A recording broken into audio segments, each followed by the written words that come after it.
अस्सलामुअलैकुम स्टूडेंट्स, उम्मीद करता हूँ आप लोग जो है वो खैरियत से होंगे। स्टूडेंट यहाँ पर जो है मैंने आपके साथ एक इम्पॉर्टेंट इन्फॉर्मेशन शेयर करनी है, जो कि ये बुक का पेज चलता हुआ नज़र आ रहा है आपको। ये पंजाब की जो है वो 10th की फ़िज़िक्स की बुक है। ये सिंध की जो है वो 10th की फ़िज़िक्स की न्यू बुक नहीं है, ये पंजाब बोर्ड की बुक है। तो ये लाहौर के बच्चों के लिए है, पंजाब के बच्चों के लिए है, सिंध के जो स्टूडेंट हैं उनके लिए नहीं है ये फ़िज़िक्स की बुक। तो ये 10th की बुक जो है वो पंजाब बोर्ड के स्टूडेंट के लिए है। जो हमारी फ़िज़िक्स की बुक है सिंध की, वो दूसरी है, ठीक है। तो आज जो है अपना चैप्टर नंबर 2 यानी जो यूनिट 2.1 हम कर रहे थे उसकी तमाम एक्सरसाइजेस को सॉल्व करेंगे। तो एक्सरसाइज 1 से लेकर एक्सरसाइज 7 तक तमाम एक्सरसाइज मैंने आपको इन डिटेल करानी है और उसका सलूशन भी आपको देना है। तो आप चाहें तो इन एक्सरसाइजेस को अपनी कॉपी में लिख लीजिएगा, ताकि जब बाद में आपको रिवीजन की ज़रूरत पड़े तो इसका सॉल्व आपके पास मौजूद रहे। वीडियो तो अपलोड रहेगी, तो अगर आप बाद में चाहें तो दोबारा भी इसे देख सकते हैं, ठीक है। तो सबसे पहले एक्सरसाइज 1 पढ़ता हूँ और समझाता हूँ, ठीक है। तो सबसे पहले मैं आपके लिए एक्सरसाइज 1 कराते हैं, ठीक है। कराऊंगा तो मैं तमाम ही एक्सरसाइज, लेकिन सबसे पहली एक्सरसाइज हमारी होगी 1, ठीक है। 1 बाय 1 जो है वो तमाम एक्सरसाइज को हम करेंगे। तो एक्सरसाइज 1 में आपसे कहा जा रहा है कि what do you think is the central idea of the text from the options given below, tick the correct answer. तो देखें, आपने जो है वो चैप्टर ऑलरेडी पढ़ लिया है। तमाम एक्सरसाइज जब तक सॉल्व नहीं कीजिएगा आप, जब तक आपने चैप्टर नहीं पढ़ा है। चैप्टर ज़्यादा ये जो है वो लेंथी नहीं है, ज़्यादा से ज़्यादा जो है वो 20 मिनट का चैप्टर है। तो आप एक बार चैप्टर को इन डिटेल रीड कर लीजिएगा, उसके बाद इन एक्सरसाइजेस को जो है वो आप सॉल्व कर लीजिएगा, ठीक है। तो यहाँ पर जो है चैप्टर हम पढ़ चुके हैं। तो पूछा जा रहा है कि सेंट्रल आइडिया यानी क्या बुनियादी बात जो है इस चैप्टर में आपको बताई जा रही थी, वो आपने बताना है। तो 3 ऑप्शन आपको दिए हुए, समझ लीजिए कि ये एक MCQs ही है। तो पहला जो ऑप्शन दिया हुआ मैं पढ़ के बताता हूँ और आप बताएं कि वो सही है या नहीं। 1 should be ashamed of doing work. किसी को जो है यानी हमें जो है या एक इंसान को जो है वो शर्म आनी चाहिए काम करते हुए, ठीक है। पहला ऑप्शन ये हो गया। 1 should be worried when asked to do work. और एक किसी को जो है वो परेशान होना चाहिए जब उससे काम का कहा जाए या पूछा जाए, ठीक है, कहा जाए ले लीजिए। 1 should have respect for all people who work. तो हर काम की जो है वो इज्जत करनी चाहिए। तो हमने यही पढ़ा इस चैप्टर में कि हर काम जो है वो इज्जत वाला है, यानी अगर उसमें पैसे कम मिल रहे हैं तो भी कोई बात नहीं है, लेकिन वो इज्जत वाला है। तो ये हमें इसमें इन्होंने बताया था, 1 should have respect for all people who work, ठीक है। तो अब एक्सरसाइज 2 पर आ जाते हैं। तो एक्सरसाइज 2 देख लेते हैं। एक्सरसाइज 2 है हमारी match column A words with their corresponding meaning in column B and write the answers in column C. The first one has been done as an example. तो यहाँ पर आपने करना है कि कॉलम A में जो है वो आपको वर्ड्स दिए हुए हैं, कॉलम B में उसकी मीनिंग्स है, लेकिन आगे पीछे लिखा हुआ है, ठीक है। तो आपने जो है वो बताना है कि क्रॉस ये जो वर्ड है इसकी सही मीनिंग क्या है। तो ये तो आपके लिए इन्होंने खुद से करके दे दिया, बाकियों के आपको बताने हैं। तो सबसे पहला वर्ड है क्रॉस। तो क्रॉस का सही है C। अब C में है एंग्री। क्रॉस का मतलब हमने पढ़ा था नाराज़ होना, एंग्री का मतलब भी नाराज़ होना ही होता है। तो इसलिए यहाँ पर इसका सिनोनिम्स लिख के दे दिया, ज़्यादा लंबा चौड़ा वर्ड नहीं लिखा है, ठीक है, जो है ना सेंटेंस नहीं लिखा हुआ। तो अब इसी तरह से दूसरा भी है फैच। फैच का जो है उर्दू आपको पता होगी कि फैच की जो उर्दू होती है वो होती है हमारे पास उठाना, ठीक है, उठाना या डोना। तो ये जो है आपने इसके जो है वो बताने हैं मायने क्या होंगे आपके, ठीक है। तो अगर आप फैच के आसान मायने देखें तो इसका मतलब ये भी होता है कि उठाना या लाना, सिर्फ लाने भी ले सकते हैं आप, ठीक है। तो 2 का जो सही है वो है डी। डी में है ब्रिंग समथिंग फॉर समवन। तो वही है कि लाना कोई चीज़ किसी के लिए, ठीक है। उसके बाद है आपके पास ट्रांसक्राइब्ड। तो यहाँ पर ट्रांसक्राइब्ड के जो है वो मायने आपने बताने हैं कि इसके जो है वो क्या मायने जो है यहाँ पर बनते हैं। तो इसके हमारे पास मायने होते हैं तहरीर करना, तहरीर करने से मुराद कोई चीज़ लिखना, ठीक है। तो ये जो है हमारे पास F है, ठीक है, F इसका सही है। तो F में हमारे पास लिखा है पुट इन राइटिंग फॉर्म, यानी कोई चीज़ राइटिंग करके यानी लिखना, ठीक है। उसके बाद है हमारे पास टैकोन। तो टैकोन के जो हमें दिया हुआ है A दिया हुआ है, ठीक है। अ लीडिंग बिजनेस पर्सन यानी जो कि बिजनेस चलाता हो, टाइकून, सॉरी टाइकून नहीं है ये टाइकून है। तो टाइकून का क्या है कि जो बिजनेस चलाता हो, यानी जो कि कोई बिजनेस रन कर रहा हो, बहुत अमीर आदमी हो। हाँ, तो यहाँ है प्रिसाइसली। तो प्रिसाइसली का तो आपको वैसे भी पता होता है और इसका सही है आई एग्जैक्टली, यानी कोई काम बिल्कुल सही तरीके से करना। इंस्पायरिंग, इंस्पायरिंग का भी आपको पता है कि किसी चीज़ से किसी से मुतासिर होना या किसी इंसान से मुतासिर हो जाना। एच इसका सही है अफेक्टिंग डीपली। ठीक है। अफेक्टिंग डीपली यानी किसी से बहुत ज़्यादा मुतासिर होना, किसी को बहुत ज़्यादा पसंद करना। मोटिवेटिंग यानी किसी की बातों को सुनकर अपने अंदर जज्बा महसूस करना, ठीक है, यानी उसने बहुत अच्छी बात की, अब मैं अभी आगे काम करूँगा। अच्छा, मोटिवेटिंग से पहले था सेलिब्रिटीज़। तो सेलिब्रिटीज़ का मतलब आपको पता है, फेमस पर्सन यानी जो बहुत मशहूर हो। अब मुख्तलिफ सेलिब्रिटीज़ आपने भी देखे होंगे अपनी ज़िंदगी में, ठीक है। तो मोटिवेटिंग अब हमारे पास 8वां वर्ड है, तो इसका हमारे पास है ई क्या है हमारे पास, provide reason for doing better, ठीक है, यानी इंसान को जो है मोटिवेट कर देना। सिंपल से इसके ले लीजिए। मिनियल, तो मिनियल के हमारे पास यहाँ पर मायने हैं, बी में लिया हुआ है, हमें यहाँ पर बी में दिया हुआ है ऑफ लो वैल्यू, यानी किसी को छोटा समझना या कोई छोटा हो इंसान, ठीक है, वो, तो ये मिनियल था। अच्छा, डिस्क्रिमिनेशन का मतलब होता है कि फ़र्क करना किसी के दरमियान। तो इसका जो सही है स्टूडेंट वो है जी, ठीक है। डिस्क्रिमिनेशन का जो सही है वो है जी, यानी नॉट ट्रीटिंग एवरीवन इक्वलिटी, यानी हर इंसान को एक जैसा ट्रीट ना करना, अमीरों के साथ अच्छी तरीके से मिलना, गरीबों को जो है वो धुतकारना। फिर ऐसे लोगों को दुनिया धुतकारती रहती है जो इस तरह की हरकतें करते हैं, ठीक है। तो चले अब पढ़ते हैं एक्सरसाइज 3। तो read the text and find who did the following jobs after completing, compare your answer with your partner. तो आपने क्या करना है, टेक्स्ट यानी चैप्टर ही पढ़ना है और उसके बाद जो ये काम है ये करना है, ठीक है। आफ्टर कंप्लीटिंग, जब ये काम हो जाए तो उसके बाद अपना पार्टनर के साथ आपने चेक करना है कि आपने भी वही किया है जो उसने किया है और उसने भी वही किया है ना जो आपने किया, बस ये काम करना है आपने।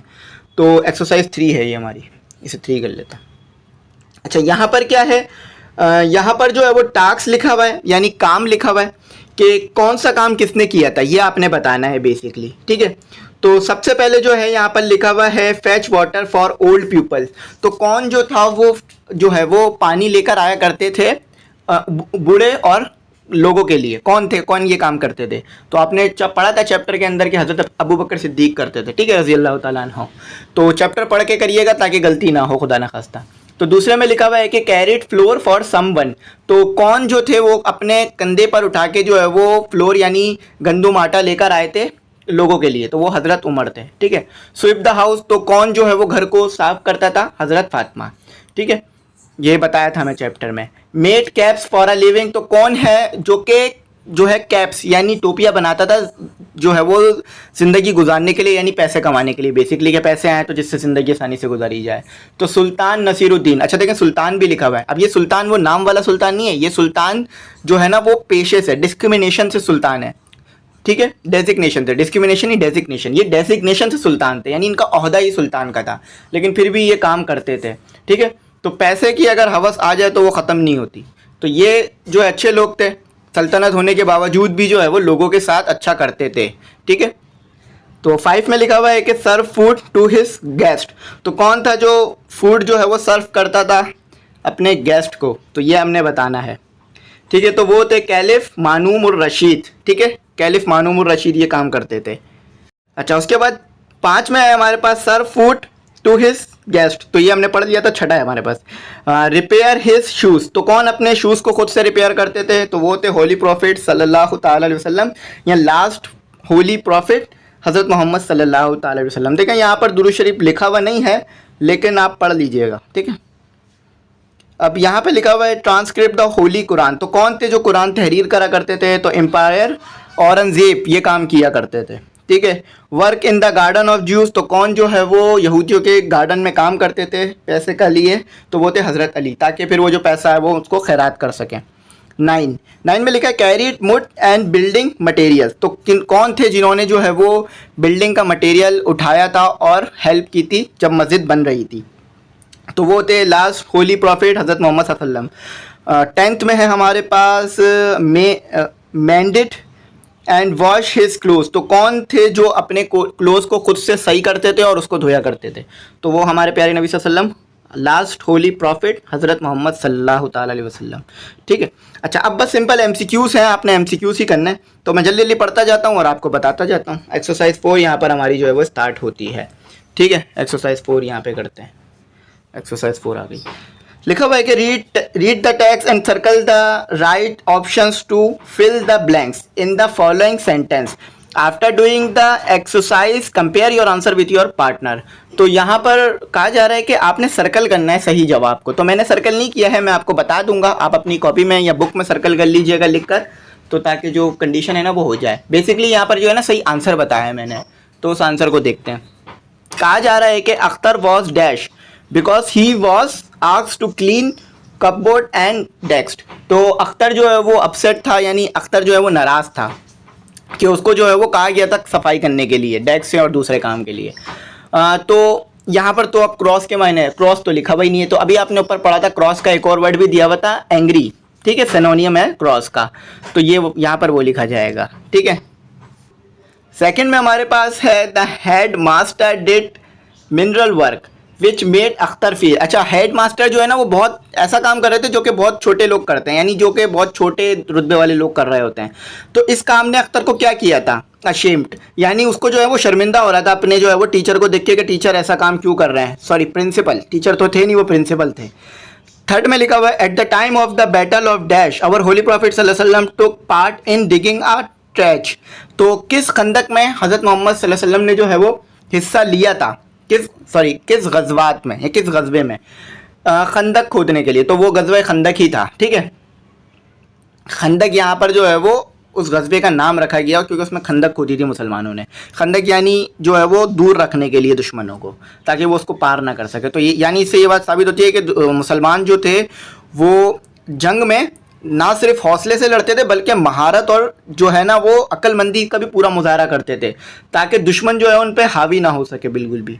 सुल्तान नसीरुद्दीन अन हिज लिविंग, अच्छा ये जो ऊपर हमने पढ़ा था उसी को दोबारा लिख के दे दिया इन्होंने, बाय मेकिंग। तो वो क्या करते थे सुल्तान नसीरुद्दीन, तो पोर्ट्स या आर्मर्स या ज्वेलरी, आर्मर्स यानी हथियार, तो वो कैप्स बनाया करते थे। अब कैप्स आप वो वाले नहीं समझिएगा जो एडिडास के आते हैं, ठीक है, कैप्स यानी उस टाइम के जो कैप्स थे वो बनाया करते थे। अच्छा, 5 में बोलते हैं a businessman tycoon did not have any dash for work. तो बिजनेसमैन टाइकून के पास नहीं था कुछ भी।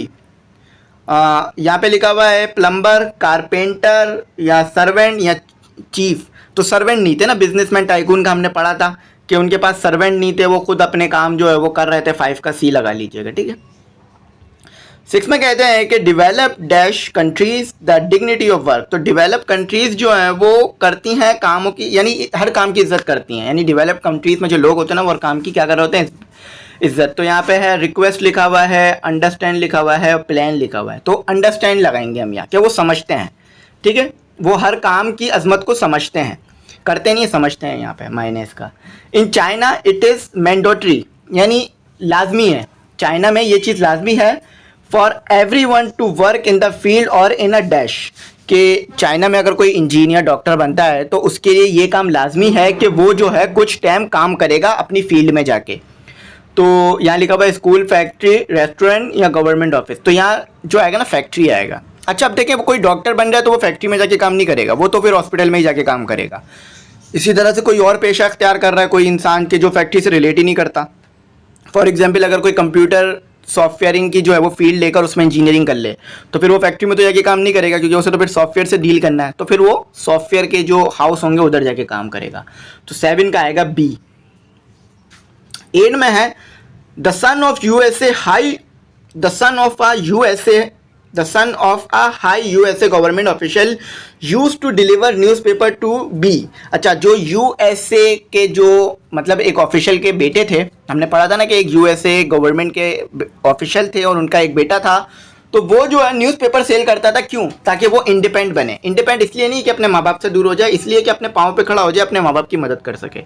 Successful people believe that people who do all kinds of job should be treated dash equally. तो सक्सेसफुल जो लोग होते हैं, जो कामयाब लोग होते हैं, वो इस बात को समझते हैं कि हर इंसान को एक तरह से ट्रीट करना चाहिए, यानी किसी को छोटा किसी को बड़ा नहीं समझना चाहिए।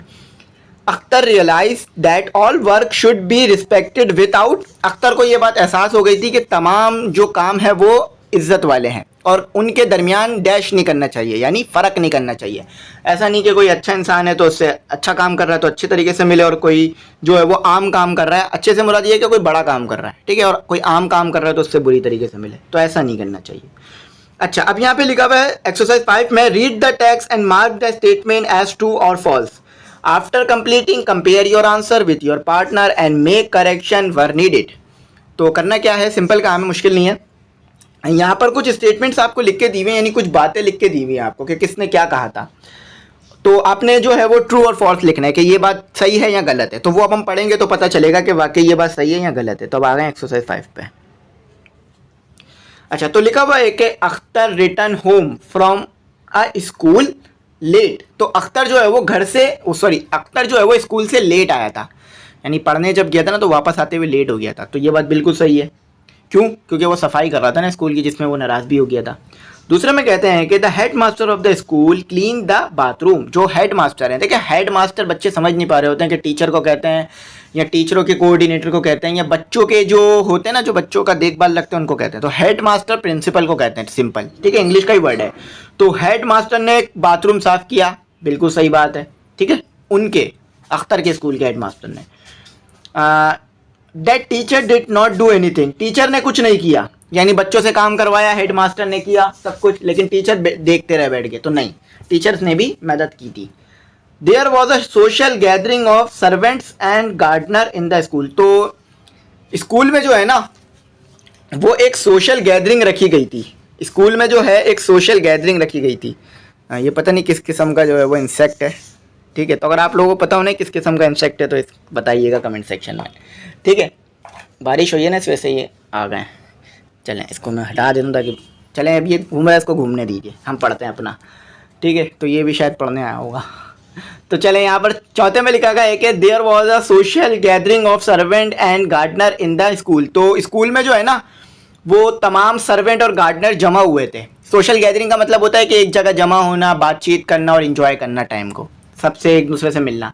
तो ऐसा तो कुछ नहीं था, उनको शायद छुट्टी दे दी गई थी। बच्चे और स्कूल के टीचर्स ये काम कर रहे थे ताकि उनके लिए जो है ना कुछ आसानियाँ हो सकें, ताकि उनको ज़्यादा काम ना करना पड़े।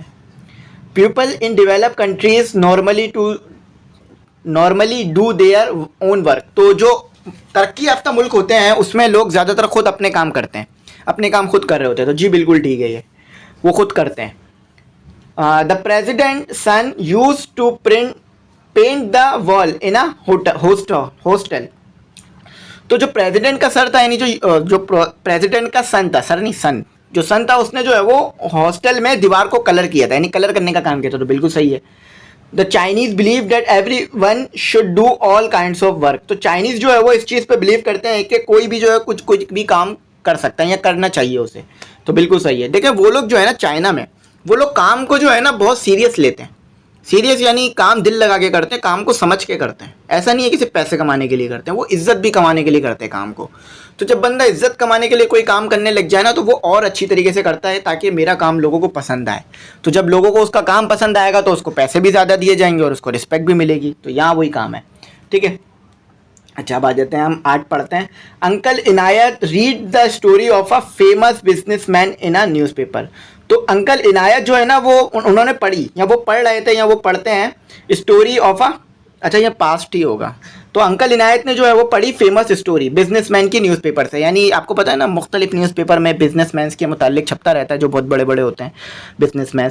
तो अंकल इनायत वो पढ़ रहे थे या वो पढ़ी उन्होंने। ऐसा कुछ नहीं है, वो बच्चों को जो है वो अपने एक्सपीरियंस बता रहे थे। कोई पढ़ी जो है चीज़ें नहीं बता रहे थे, मतलब कोई ऐसी चीज़ें नहीं बता रहे थे जो सिर्फ उन्होंने पढ़ी हो, बल्कि वो ऐसी बातें बता रहे थे कि जो उन्होंने जो है वो खुद एक्सपीरियंस भी किया है और पढ़ा भी है, ठीक है, ताकि जो सच हो। Respect for all honest work in the slogan of Rukhsana. तो स्लोगन यानी रुखसाना का कहना था कि तमाम जो है वो काम की रिस्पेक्ट करनी चाहिए। नहीं, गलत लिखा हुआ है, ठीक है, दूसरा भी गलत था, ये भी गलत है। In the present time it is accepted that people doing all kinds of job are equal. तो कह रहे हैं कि आजकल के दौर में ऐसा तस्वुर किया जाता है कि कोई भी इंसान कुछ भी करे, वो तमाम जो है ना वो एक जैसी जो है वो रिस्पेक्ट रखते हैं। ये तमाम की जो है ना वो एक जैसी इज्जत होनी चाहिए, तमाम के काम एक जैसे हैं। अच्छा, ये तो जा ही नहीं रहा, चलें इसको कोशिश करता हूँ मैं भगाने की। ये चला गया, फिर आ जाएगा थोड़ी देर में, ठीक है। तो फिर ये हम पढ़ लेते ना कि तमाम तरह की जो है वो मतलब तमाम कामों की इज्जत करनी चाहिए और तमाम काम एक जैसे हैं। यानी एक जैसे से मुराद ये है कि ऐसा नहीं है कि कोई काम अगर कोई कर रहा है इंसान तो उसको छोटा समझा जाए, नहीं, बल्कि बराबर समझा जाए। तो बिल्कुल सही है, आजकल का ऐसा दौर है। अच्छा, एक्सरसाइज 6 हम कर चुके हैं, ठीक है। मैंने इससे पहले वीडियो अपलोड कराई थी तो वो एक्सरसाइज 6 ही थी, जिसमें मैंने क्वेश्चन आंसर डिटेल बताए थे आपको। तो आपको अगर सर्च करना हो ना वो, तो मैं तरीका बता देता हूँ कैसे सर्च करना है। आप जो है ना लिखिएगा क्वेश्चंस, QUES, ठीक है, क्वेश्चंस पूरा लिख लीजिएगा, क्वेश्चन एंड मैं आधा लिख रहा हूँ, ठीक है, क्वेश्चन आंसर्स, और डिग्निटी ऑफ वर्क चैप्टर का नाम डाल दीजिएगा, ठीक है, डिग्निटी ऑफ वर्क, और आखिर में एमई इंग्लिश सेंटर लिख दीजिएगा, आखिर में एमई इंग्लिश सेंटर लिख दीजिएगा, तो आपको वीडियो मिल जाएगी जिसमें जो है मैंने ये पूरे क्वेश्चन आंसर्स इन डिटेल करा दिए हैं, ठीक है। अच्छा, अब डायरेक्ट एक्सरसाइज 7 पे चलते हैं। हाँ, तो कहा जा रहा है कि वर्क इन ग्रुप्स ऑफ 4 और 5 and discuss the topic assigned to your group by the teacher, the topic are as follow, the topic are as follow. तो यहाँ पे क्या कहा जा रहा है कि आपने जो है ना ये जो आपको टॉपिक्स दिए हुए ना इसके ऊपर डिस्कशन करनी है, सबसे पहले डिस्कशन करनी है। यानी देखो, जैसे कि मैंने आपको कह दिया कि आप जो है ना पोल्यूशन के ऊपर बात करो, यानी पोल्यूशन के ऊपर सोचो कुछ पॉइंट्स, तो आप सोचने बैठ जाओगे तमाम मिलके कि हाँ ये टीचर को बात कहेंगे पोल्यूशन इस वजह से बढ़ रही है, पोल्यूशन गाड़ियों की वजह से बढ़ रही है, पोल्यूशन जो है वो, चले मैं गाड़ी की यहाँ पे एक अच्छी सी डायग्राम भी ड्रॉ करता हूँ, तो पोल्यूशन जो है वो गाड़ियों की वजह से बढ़ रही है, पोल्यूशन जो है वो ज़्यादा पेट्रोल इस्तेमाल करने की वजह से बढ़ रहा है। तो इस तरह आप पोल्यूशन पे सोचने बैठ गए, ठीक है। तो उसी तरह से अगर ये जो आपको दिया है ना टॉपिक, इसके ऊपर टीचर आपको कहेगा, अब देखें मेरे सामने तो आप मौजूद नहीं है, अब मेरे सामने तो हज़ारों बच्चे मौजूद हैं, कई सौ बच्चे देखेंगे इस वीडियो को, तो मैं हर एक को तो नहीं कह सकता कि बेटा तुम ये कर लेना, तुम ये कर लेना, या जो ग्रुप में बच्चे उनको भी मैं हर एक को नहीं कह सकता। तो स्कूल में आप ये काम करेंगे, ठीक है। मैं आपको समझा देता हूँ, आप चाहें तो अपने स्कूल में जाके ग्रुप बना लीजिएगा और फिर कर लीजिएगा टीचर से इजाज़त लेके, लेकिन जो भी मैं पढ़ाता हूँ ना वो होमवर्क में आपकी मदद दे सकता है आपको सीखने में, लेकिन स्कूल में जो टीचर पढ़ाता है ना उसके कहे बगैर आप कोई भी काम ना करें, ठीक है। तो उसको आप फॉलो करें, फिर मेरे से होमवर्क में हेल्प ले लें या चीज़ों में हेल्प ले लें, ताकि उस टीचर को ऐसा ना लगे कि आप कहीं और से पढ़कर आ जाते हैं फिर उसकी बात नहीं सुनते, तो ऐसा ना करें ताकि टीचर को बुरा ना लगे, ठीक है। तो टॉपिक ये है, तो आप लोग 5-5 का ग्रुप बनाइएगा और टॉपिक जो है वो देख लीजिए, मैं बता देता हूँ। सबसे पहला टॉपिक है, अब ये टॉपिक टीचर आपको बताएगा कि कौन सा बच्चा कौन सा ग्रुप किस टॉपिक पे सोचेगा और डिस्कशन करेगा। How can we appear how can we appreciate the work done by the supporter staff at school. अच्छा, सपोर्टर स्टाफ वो होता है जो कि गार्डनर या सर्वेंट नहीं होते वो, ठीक है। सपोर्टर स्टाफ वो है जो कि पढ़ा तो नहीं रहा होता आपको, लेकिन जो आपके पेपर बनते हैं, जैसे कि हर स्कूल में 2, 3, 4, 5 लोग ऐसे होते ही हैं जो कि पेपर जब आपके टाइप होते हैं तो वो टाइपिंग कर रहे होते हैं और आपके जो है वो पेपर चेक कर रहे होते हैं, या आपके जो है वो जो छोटे मोटे काम होते हैं आपकी क्लास के, या आपकी अगर टीचर नहीं आई है तो वो आपकी देखभाल करते हैं। तो इस तरह के स्टाफ को सपोर्टर स्टाफ कहा जाता है। वो टीचर नहीं होते बेसिकली, मतलब टीचर मतलब वो पढ़े लिखे होते हैं, ऐसा नहीं कि पढ़े लिखे नहीं होते, लेकिन बस टीचर नहीं बने हुए होते हैं, वो आप दूसरे काम कर रहे होते हैं ताकि वो भी जो है चल सकें, ठीक है। बहुत सी बार ऐसा होता है कि जो टीचर होते हैं वो सपोर्टर स्टाफ बन जाते हैं ताकि जो जगह खाली है उसको फुलफिल किया जा सके। तो हाउ कैन वी अप्रिशिएट, तो हमें कैसे जो है उनके काम को सराहना चाहिए, यानी उनको किस तरह कहना चाहिए। अब देखें टीचर आपको अच्छा पढ़ा रहा है, आपने जैसे कि मैं आपको अच्छा पढ़ा रहा हूँ, आपने कमेंट सेक्शन में कमेंट कर दिया कि सर आप बहुत अच्छा पढ़ा रहे हैं। अब ऐसे ही सपोर्टर स्टाफ भी तो है, अगर वो ना हो तो आपके पेपर कैसे टाइप हों, पेपर प्रिंट कैसे हों, तो आप उन लोगों की भी इज्जत करें। तो उन लोगों को आप कैसे जो है उनकी तारीफ़ कर सकते हैं ये आपने सोचना है। आप कोई गिफ्ट दे दीजिए, कुछ कर लीजिए अगर कर सकते हैं, ठीक है। तो how can we appreciate the work done by the supporter staff at school. अच्छा, कोचिंग भी लगा सकते हैं, कॉलेज भी लगा सकते हैं, यूनिवर्सिटी, हर जगह सपोर्टर स्टाफ होता ही है। अच्छा, यूनिवर्सिटी में तो वैसे ज़्यादा ही होता है, लैब में भी होते हैं और बहुत सारे होते हैं। What can you do to develop awareness about dignity of work. तो क्या आप ऐसा कर सकते हो कि जिससे जो है लोगों के अंदर ये शऊर आए कि हर काम जो है वो इज्जत रखता है, ठीक है। हाँ, तो दूसरा टॉपिक हमारा ये हो गया। तीसरा टॉपिक है how should children be engage in chores at home. तो यहाँ पे पूछा जा रहा है कि कैसे या किस तरीके से जो है वो चिल्ड्रन जो है वो घर के कामों से जुड़ना चाहिए या वो जुड़ सकते हैं। बेसिकली चाहिए का मतलब लेंगे तो कैसे जो है वो घर के कामों से जुड़ सकते हैं, यानी घर के काम किस तरह से कर सकते हैं, कैसे करना चाहिए, तो ये आपसे पूछा जा रहा है।